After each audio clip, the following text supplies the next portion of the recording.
suis ravie de vous retrouver pour un tout nouveau DIY. Aujourd'hui, je vous propose de réaliser des fondants de bain à la manière de chez Lush. Vous allez voir, cette recette est particulièrement simple puisqu'elle ne requiert que 2 ingrédients.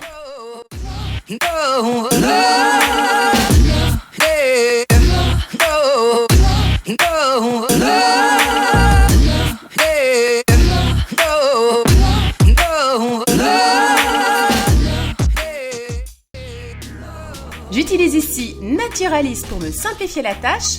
Je commence par incorporer le beurre de mangue à hauteur de 78%. J'intègre ensuite le BTMS à hauteur de 20%. Il ne reste plus qu'à laisser travailler Naturalis.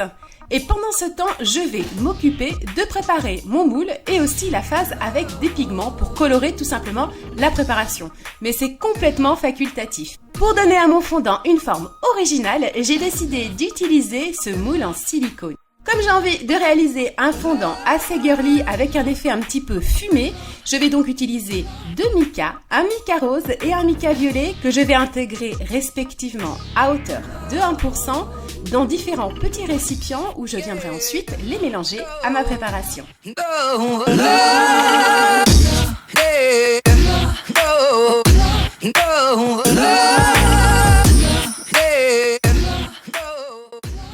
Il ne me reste plus qu'à récupérer ma phase huileuse qui est complètement fondue comme vous le voyez en image. Je vais rajouter de la fragrance pomme d'amour pour apporter une note sucrée à mon fondant et je l'incorpore à hauteur de 1%. Voilà, je vais à présent diviser ma pâte dans les 2 récipients, mélanger soigneusement pour que la préparation soit homogène et que les colorants puissent se diffuser.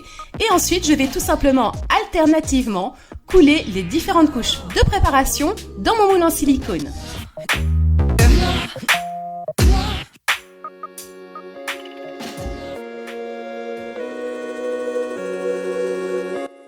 Il ne reste plus qu'à laisser la préparation se solidifier à température ambiante.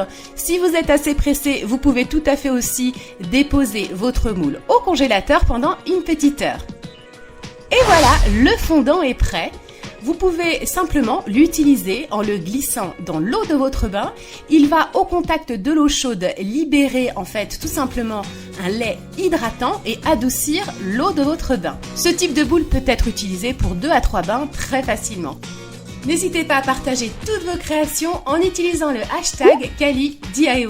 J'espère que cette recette vous a plu. Bien entendu, je vous invite à me soutenir en likant cette vidéo et en la partageant auprès de vos contacts sur les réseaux sociaux.